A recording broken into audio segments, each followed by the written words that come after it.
hopping and a singing his song. All the little birds on Jaybird Street love to hear the robin go tweet, tweet, tweet, rockin' robin, tweet. Morning, what is good? I'm Heather McHugh, your ever-loving hostess, and we are filming in the beautiful town, city of Newport City, where everything is happening these days. The eclipse was a phenomenal success, 25,000 guests, and whoa, it was great. But I have real guests now, real guests from my heart, because I went to school with Debbie. Yes, I did go to school. We've known each other since 1st or 2nd grade, and Debbie lives in Ontario, Canada. It's Debi Burnett McGrath, and has had the most amazing life. And like we were saying, everybody who went to Royal George has come out with amazing histories. They have. Yes. And you had enough relatives going to Royal George. I had my dad, my aunt, then my brother, and me. And it no longer exists, by the way. I'm not saying we put it out of business, but I'm sure we had something to do with it. But you were the chemistry brain. Aw, thank you. Yeah, and I sat 2 rows over and 1 seat down from Debbie during chemistry, so I couldn't copy from your paper. So, well, enough of that. You found somebody else? No, actually, no. I think Mr. Ilter was very kind and passed me out of mercy. But we did have some wonderful times. But after school, and we all went our separate ways to different academic endeavors or different professions, Debbie became a world traveler, among other things. And what we're going to be talking about today with Debbie and my next guest, who you will love, is about refugee status, refugee care. How did you get involved in refugee care, and with what country? It started about 9 years ago, and a lady that I worked for by the name of Carolyn Moulton spearheaded a group of interested, community-minded people that wanted to get involved with sponsoring Syrian refugees to our area. Which is? Where? From Prince Edward County, Ontario. So if you've heard of Picton or Sandbanks, that's where we are. Oh, I've been there, yeah. So we brought over, initially, 4 families, and we've since added another 3 to that, all over the last 9 years. And we have about 3 or 4 more families that are coming. And that's telling me that you're involved, but what do you have to do to make this happen? We set up what we call a pod system. So every family had a pod of people to help them. And that pod included people who branched off and took responsibility for such things as education, healthcare, everyday living care, people who were really good at filling in paperwork, because there's a lot of paperwork when they first come to Canada, and making sure that they're being well looked after. And you took people shopping, and among other things, you were a community outreach person for these people, all That's voluntarily. Right. And the family that initially came over that I was most involved with had 11 children. yes, you were telling me, tell me that story. Where did you hear this? 11 children, grandma, and parents. And they didn't speak a word of English. They really didn't know anything about Canada. And of course, going grocery shopping, they had absolutely no idea of prices, what things are actually made of. And there were a lot of products we found locally we couldn't get. So I quite often would drive them into Toronto. And by the end of the trip, the grocery tape was probably about 3 of my heights, and I'm not quite 5 feet. We have that in common. If you went to Royal George, one of the qualifications was you have to fit into a uniform. So it was quite an interesting experience to go through all this, and of course we too had a language barrier with different things that they were looking for that we couldn't find, and things that we were not familiar with, and Google Translate became our best friend. What were some of the reasons they chose to come to Canada? They didn't have a lot of choice of different countries, but I think the oldest son actually spearheaded his dad to really look at Canada. He felt that that would be the best opportunity for the family. So we were really glad to have them. Okay, and you keep in touch with these people all the Yes, still, yes. time? The family has grown since. From 11 children too? Two, well, three of the daughters are married, and one daughter now has two children, and another daughter has one child and another one on the way. But this is not the only contribution they make to Canada. Immigration, no matter what your stance is on it, enriches a country for the most part when people are brought in either as refugees or because they're so grateful, or as immigrants where they bring a pretty padded purse to get into the country in the first place. Mm-hmm. But refugees and immigrants have a completely different set of skills because there's a survival coming here with nothing going, help me. But they give back so much. So how have your people given back? Two of the families have been very, very good at starting up Syrian food outlets. Okay. And one of them has quite a bang-up business. It's called Mama Hummus and Baba Ganoush.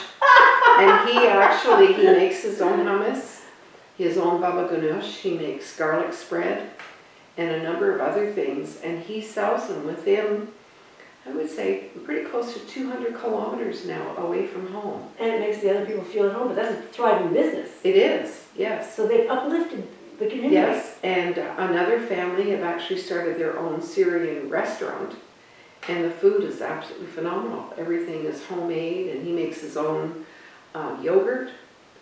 And have you seen my fridge? Yes, but homemade yogurt they actually do with 3.25% homo milk.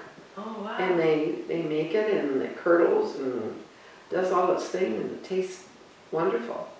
So they're really adding to the community. Another one was a professional drywaller, and he's got a bang-up business, doing very well. And three of these families have actually already even bought their own homes. So we're really proud. Well, I think you should be. And now I'm going to bring on our next guest. Her name is Mrs. Jennifer Grace. And I'm glad to have her come along too. Come on in, Jennifer.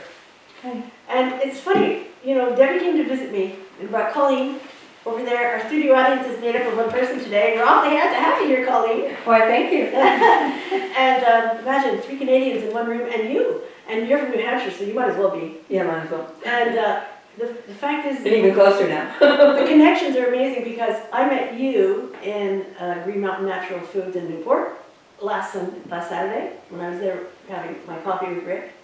And we started talking and found out that you did medical work with Syria. And then Debbie comes to visit me and says, oh, by the way, this is what I do. It's my part-time 40 hours a week when I'm not volunteering and everything else. Syria. So I thought I'd put you two together. Yes. So you were talking, you're a nurse, you're a public health nurse, Correct. and you retired from that. Correct. We'll talk about your other business after because we're both interested in that. It's chocolate. So what did you do medically? You went over to Jordan and worked medically. It's like Nurses Without Borders? No, at the time I was a school nurse in Boston, and the Syrian crisis, which has been going on for over 10 years. And there was a lot of people from the Middle East that were in the community, and I said I want to do something. So I went with an NGO. It's called Flying. NGO? Non-governmental organization. Okay, it's not something you put in a vegetable to make it grow without seeds. That's No, it's a good question. So it's basically all volunteers, and because of the crisis, the war that had been going on for several years, so this would have been 9 years ago, but this has been going on for well over 10. So I said I want to do something. So I went with this group, and we were stationed in northern Jordan, in Irbid, where they have a big university. And at that point, there were probably close to 1 million Syrian refugees who had already come over the Syrian border into Jordan. So, Jordan is a refugee state. It's got 70% Palestinian, and then many, many other refugees that come, and now the Syrian. So we set up clinics in northern Jordan. We'd go all over Jordan to do clinics. And there would be surgeons that would come in, and they would go into the local hospital and do surgeries because people weren't getting, their kids were coming with braces for their hips and their legs. And were they some of the worst injuries you saw?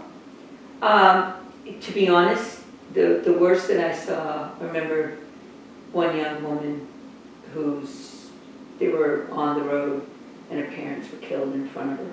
She's really traumatized. How old was she? She's probably a teenager. Bless her heart. And they had psychologists and psychiatrists there, a lot of counseling. And so I was like ancillary support, because I worked in a school to support them. And I remember sitting in there and she was holding an apple and just trying to talk because she lost her family. And she might have been shot. I think she was shot in the eye and survived.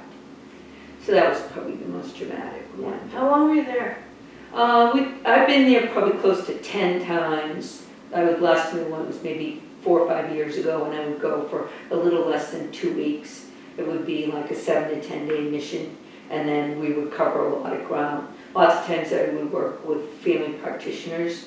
So you get a lot of Syrian Americans that would come from, they would come from all over Europe, they would come from the US. Some were already here, some had left and they had gone to Saudi Arabia and Dubai and places like that. The ones that were able to leave, they left. And then they would all come. They're going to come take care of their fellow brothers and sisters and do the clinics. And so they did, so I met amazing, amazing people. But then you would get people that would come from other countries who had been victims of conflict and war. And they come together to support each other because they've been victims of war. So if they have a medical background or they want to help, they come. As far as the people you were with, do you think any of them applied for refugee status and came over here to North America? Either the U.S. or Canada, where people like Debbie will take care of them? To be honest, at the time, I think it was, things were switching and changing in the political climate, and they were all on wait list. And they were just, refugees want to be as close to their home or in a similar culture, whether it's religious-wise. They want to be as close to their original culture if they can. So it's interesting that you say that, because with all the families that we brought over, which is a private sponsorship, yeah, they're all related. All the families are related, and that's the whole idea. Also, they have a better rate of survivorship sure. if they have family around. Yeah. So these families that we have are all brothers and sisters or cousins of each other. That's kind of beautiful. Mm-hmm. It's wonderful. So, and then we were hoping that more would come in and be allowed to come over, but just them moving around Europe was very difficult at that time, which would have been about, let's say, between 5 and 10 years, 5 and 9 years ago. People were not moving really pretty much anywhere. They were on wait list, and they were so frustrated. They've already lost family. They've already lost their home. They're not going back to Damascus. They're not going back to these places. And then they've got family in Egypt, and they've got somebody in Jordan, and they've got somebody in Turkey, and all displaced. And I mean, I really have to applaud what Canada has done in welcoming refugees, because a lot of people that I knew that were students have come, who are either Syrian American or were in Jordan. Many of them have come to Canada to go on and fulfill their studies. They're the most hospitable, kind, industrious people. If their avocation is not to maybe go to school, they're going to set up a Syrian restaurant. The food is like the best in the world. It's amazing. And if not, they become engineers. A lot of them become doctors. They get an avocation. They're We have one right highly now focused people. that is actually in the beginnings of medicine. Yeah. We have another one that's just finishing off a private high school, who will be going into medicine. We have one right now that's in the beginnings of just finishing off her first year into dental. Yeah, and I must interrupt here and just look at the camera and say, so many Americans and Canadians are born with silver spoons in our mouths. We're given the world. We have no wars at our doorstep. We have no displacement in our lives unless we choose to move. And what? We don't accomplish them. Some of us just don't move forward. They live off the fat of the land. They're happy to take any kind of handout from the government they can get, and they don't move up.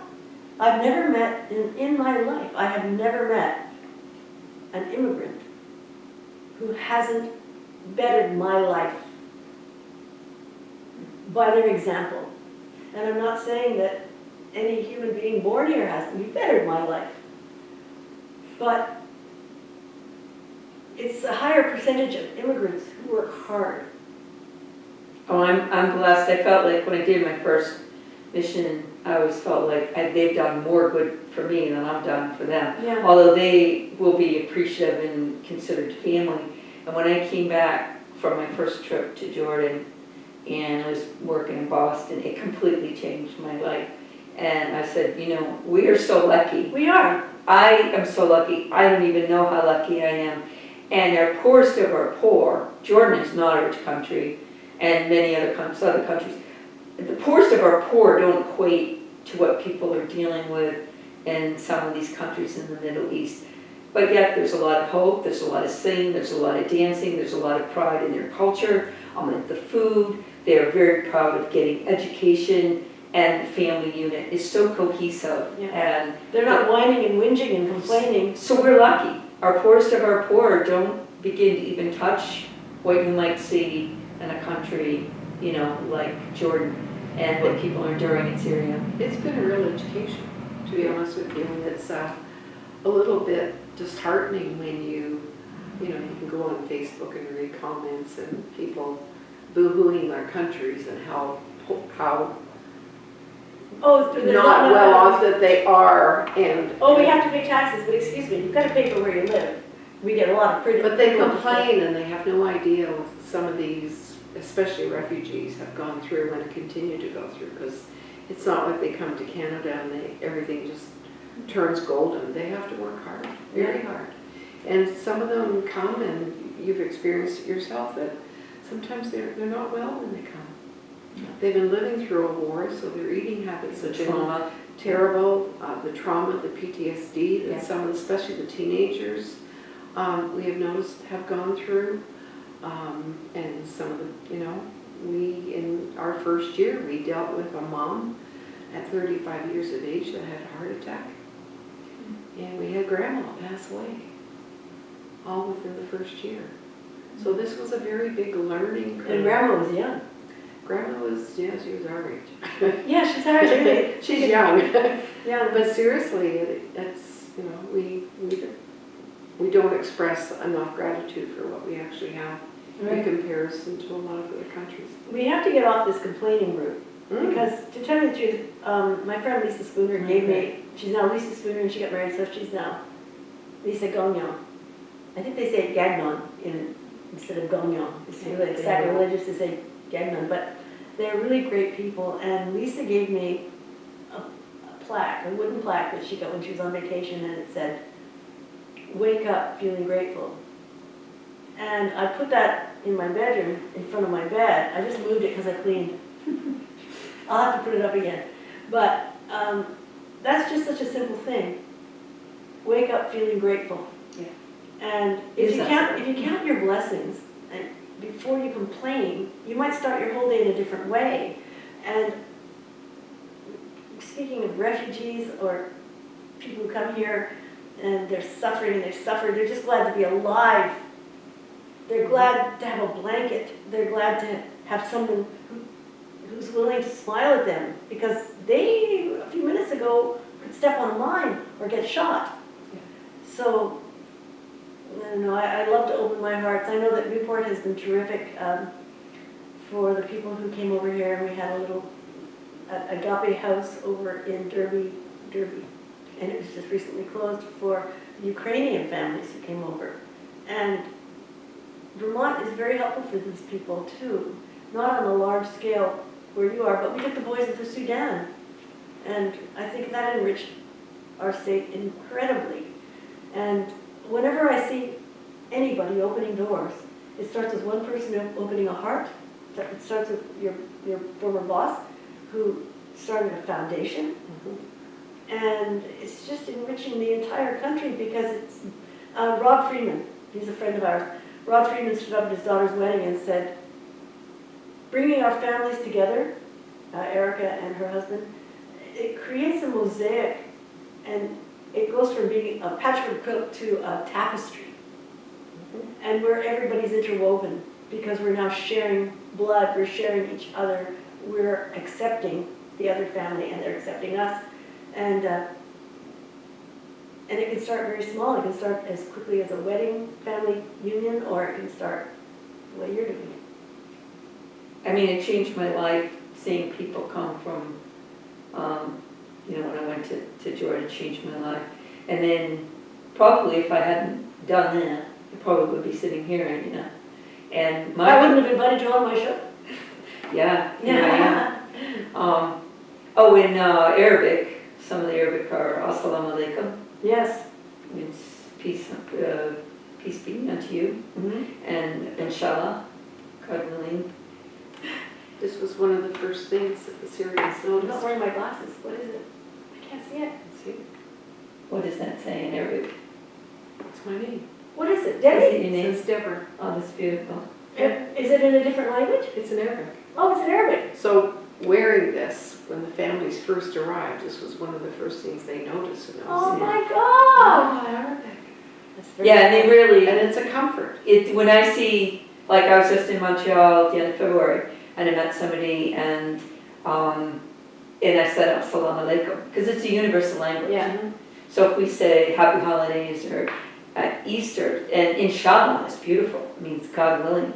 I mean, it's really, We were talking in the cafe that you were raised Catholic? you know, in the community, congregational church primarily, but my grandmother was a very devout Catholic. Yeah, my grandmother was very devout Anglican, but I loved her anyway. Oh my God, it was amazing. She's a great lady. My grandmother James was you went to the United Church, I went to the Anglican Church in Montreal, and everybody else in the world was going to everything else. We were so lucky, and whenever there was a holiday, it depended on who was having the best food. Like, everybody at my house for this, and everybody at that house for Passover, and everybody over here. But, you know, our friends who were Muslim, and they were celebrating 28 days of fasting, we didn't go there to eat. Although, Oh no, their food is great. but at the end of the day, Ramadan's amazing. Ramadan's amazing. But the more you know, the more you experience, the more you taste. Mm-hmm. Culture for me is whatever food you're having, whoever you're praying to doesn't matter to me. Yeah, I'd say it's just one of the most amazing. And then what has resonated now, sort of winding down, being up here, is I saw, it's not my statements, but in a world where you can be anything, simply be kind. Yes. Kind, being kind, and the rest follows suit. And it is that simple, just as what you just said. And kind to myself and kind to others. And, you know, so my religion is love and my politics is kindness. You hear that, everybody? Isn't that easy?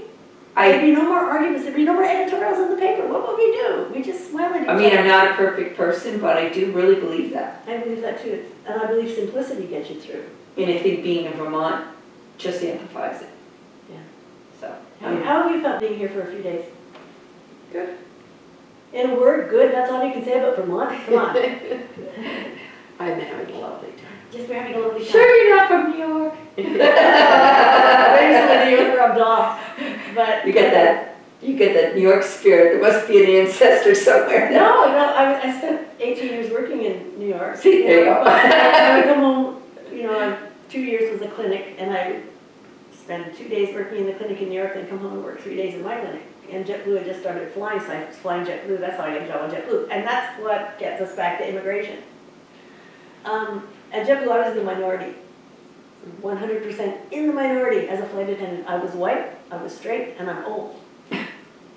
And I was working with mostly gay, mostly Hispanic and black men, and women were just these gorgeous young things. I mean, there was no chance for me ever standing out there. But what I learned was their stories. And one of my very closest friends at JetBlue was Cesar Valdez. Cesar, if you're watching, I might send you this tape. He came here from South America and Latin America, and he washed toilets for 3 years in order to support his entire family, and learned English, went to school, elevated himself on a toilet washer's salary, if that could be even considered that, and then evolved into a professional life, and then became a flight attendant. And he taught me so much. And he could handle any situation better than I could. He'd been through hell and back way before he became a professional in New York. So he exemplified the best of the best from the worst situation. He escaped that country that he came from for his life. Another fellow said, "We came here, my father was kidnapped." And it's very common, they kidnap and they usually give your parents back or they give the family member back as long as they give you money. They might kidnap him again next year. But we came to get safety. And once again, these are the people who gave their heart, their blood, their soul to do a good job in America. Because they were allowed to come here from a place that's pure hell. So we're enriched by that. But I didn't help any of these people. I didn't fill out any paperwork. I didn't do anything medical for them. I'm the after effect to see what you two have done to make it possible for them to be better than I am at my profession. So keep it up. Any parting words about what you're doing with your life, my dear? Well, just one foot in front of the other and help and be kind. Be kind. Very good. Do you like chocolate? Who doesn't? Do you like chocolate? Yes. Okay, you're going to be our guinea pig. We're now moving to a different subject. Speaking of I have immigration, an angel in front of my chocolate, that's Well, a good sign. my son gave me this, and I cherish it. It says, "A mother's love is treasured," and I can't read it because I'm not wearing my glasses. Sorry, Dave. I get the big letters, but it means the world to me. I've had it for a long time. Treasures the heart. Oh, okay. Can you complete the sentence? It's "a mother's love treasures the heart." It makes more sense when you have your glasses on, folks, but it's an angel. And these two ladies are angels to have done what they've done for the immigration situation. And to sweeten the world a little bit more, we have a self-employed, self-made woman. Let's retire from a fabulous profession of public health and become a candy maker. So, I'm not wearing my glasses. You can read that out loud and tell us a little bit. Oh yeah, this is dedicated to Vermont. So it's mostly all dark chocolate, but I do have a wonderful. Dark chocolate matters. Yeah, dark chocolate does matter. So it's so it's Sweet Mountain chocolate because when I live in Westfield, so when I walk down North Hill, the fields smell sweet. There's a sweetness to cut grass when it gets cut. Oh, tell me about it. So then another local helped me come up with the name. This is 2 years this summer I've been doing it. So where can you get it? So you can get it at Pick and Shovel. They've been great to deal with. Newport Village store, Lake Eden store, JP Provisions, and then heading down towards Stone Morrisville. I have a few stores down there. Yeah. So it's been good. It's a dark chocolate. It's 60%, and it has maple syrup, local maple syrup, Vermont creamery butter. And we have a lot of very good distilleries in Vermont.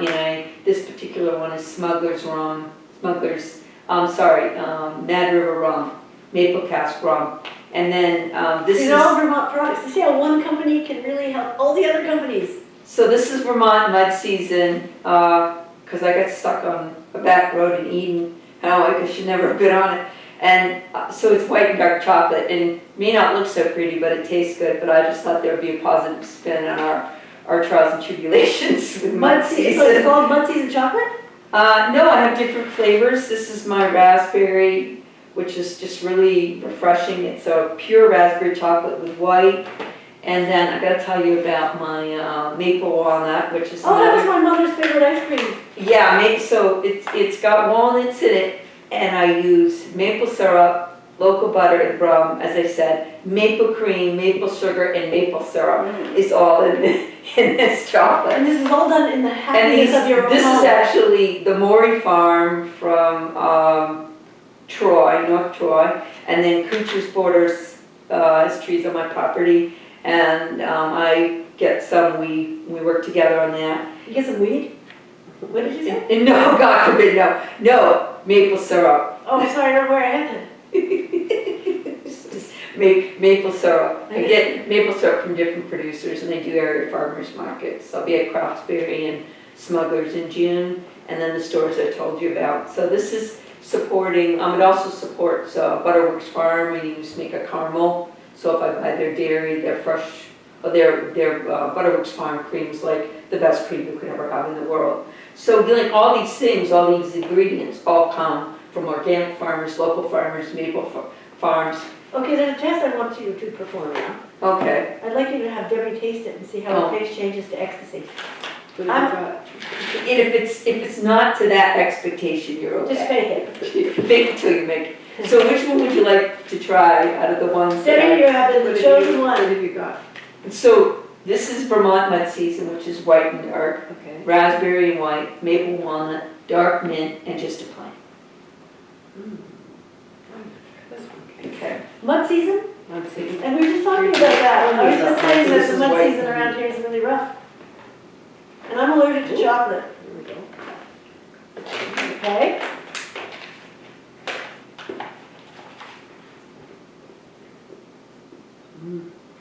Lots of flavor. Yeah, I think the May I see it, please? Oh, it's really pretty too. It is white and dark. I didn't kind of know- marbly looking. Yeah. Now, you were telling me about how you make it. Now, Debbie is a gourmet cook. Well, I've seen pictures of the feasts you make. Now, Debbie knows I don't drive far. So she sends me pictures of this is what I'm cooking for my party. And I look at it and I'm going, I might have to learn how to drive for that. And my son's a chef. And I think I might have to learn how to walk farther for that too, but he never tells me a shift. I think he plans it that way. But, Very nice. Thank you. you're welcome. but as a chef at home, how would you pair this with one of your meals? Good wine. Oh, with wine? What kind of wine would you, what comes to mind if you have that kind of taste and palate? Because mine is not as an educated chef, but it's more. We have a really, really nice red called Baco Noir by a local winery in Prince Edward County called Sandbanks. Oh, I've been to And Sandbanks. that's what comes to mind. Oh yeah, this is yours to take back. That's And mine. your friend, will see your friend one. Oh, you can get one too. I told you it'd be fun being in the audience. Yummy. I think the border patrol will be all right with that. Yeah, as long as they don't find the crack cocaine in your glove compartment, you'll be fine. She's already alluding to the fact about No, weed. no, I just thought you said weed, but it was weed. Oh wait. Yeah, and no, we don't use, we went to Royal George. We don't do anything. We Well, would we were have pretty, got the strap. We had corporal punishment at the school. We would have got the strap if we did anything naughty. And we're not that old to remember what the strap hurt. Remember when Mrs. Wheatley would give the strap? no. Well, they'd open, Did you ever have it? they threatened when I was in 7th grade. Oh, I never did. Is it parochial school? No, No, it was a Protestant. public school, Protestant. Protestant. They wanted to kill us before we graduated. But I Oh loved my God, we loved our sorry. teachers. The teachers were the kindest people. And a lot of Did us, you learn? We did? yeah. It's amazing. I find when I get together with friends from school, we have so many similarities. Yeah. And we've all Really become, we've all seen the world. And Heather and I are still in contact with a number of our teachers. How do you suppose this happened here? It's Because this is really ironic. Because Now, is this St. Clements? you do winter swims, and you came in and you said, oh, you're from such and such a place in Ontario. Have you ever met this person? And continue. Yeah. Talk about small world. Yeah. You can bring refugees over, you can bring immigrants in. You'll always find something in common. Yeah. And if you're a good person and you're kind, you attract kind. So these are two kind women. Yeah. I, on the other hand, just run the camera. You're kind. Well, you welcomed me. I'm still new to Vermont, and you welcomed me to come sit down with you and Rick. Yeah. And it was just, it felt so good to have somebody, hey, you want to sit down and join us? Because when you come to a new area, even though I'm from New England, it takes a while to acclimate and We were get. talking So about now that you'll too. know somebody else when you come to Wellington now. That you're Yeah, I'm not really 20 excited. kilometers Now away. I know somebody local. I can't believe you two, and of course you Wellington's beautiful. yeah. Such a beautiful, it's a beautiful little town. I can't wait to go back there. It's very magical, beautiful up there. And tell me about your swimming. I've been swimming since I was a little girl in New Hampshire, and probably like 3 or 4 years ago, I started coming up here, doing some swims in Memphremagog. I did one of the cold water swims on my 60th birthday. And then now what I do is, I travel down to Stowe to swim. Sometimes I swim in Newport, and then I'll get ready to do all the area lakes like Willoughby, Eden, Crystal, Caspian, and I just during the week, or I just go out and I swim usually like an hour, and it's just. And that's my thing. So I might be doing that with you because I don't drive and I love to swim, but I'm still a swimmer, or when I can get near water, but I don't do it much now because I don't swim in the Newport area of the lake because I'm not that close. Unless I walk in. Who wants to walk in a Speedo? Nobody. But my father made me continue with swimming when Debbie was dancing. And I said, but I want to do that, I want to do that. And Debbie became a champion Highland dancer. And you still do it. I mean, you can still do it. You got up there with your niece and you did it, right? My cousin, yeah, well, it's a little challenging now. That must be really, I put out a lot of energy to do those. It did. Do you wear the kind of special shoes? We do? Yeah. Yeah, shoes with little laces. I'm so envious, and kilts, and they've got. I'm assuming you're Scottish Background.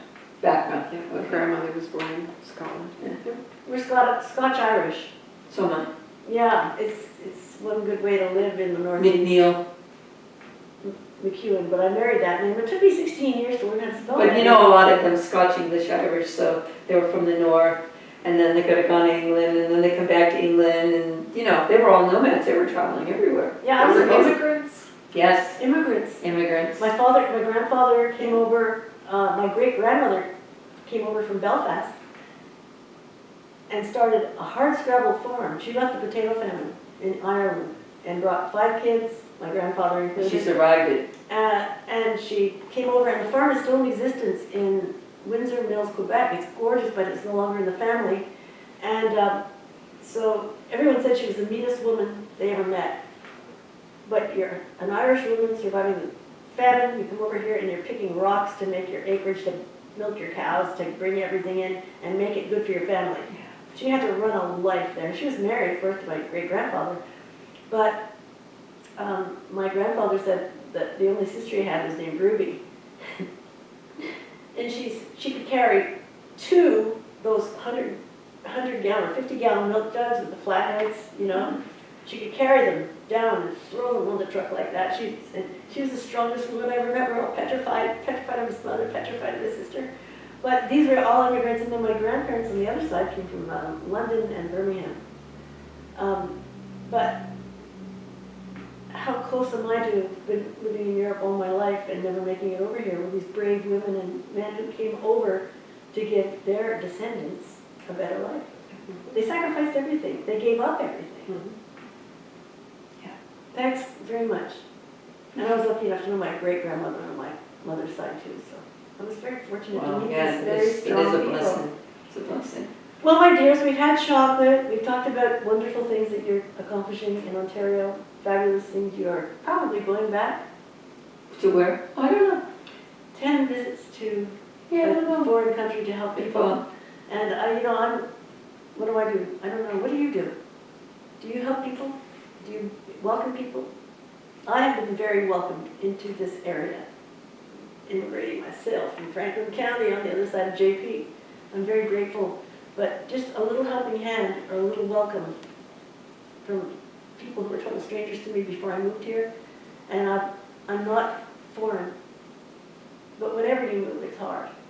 So just a little love from people when I moved here changed things for me here.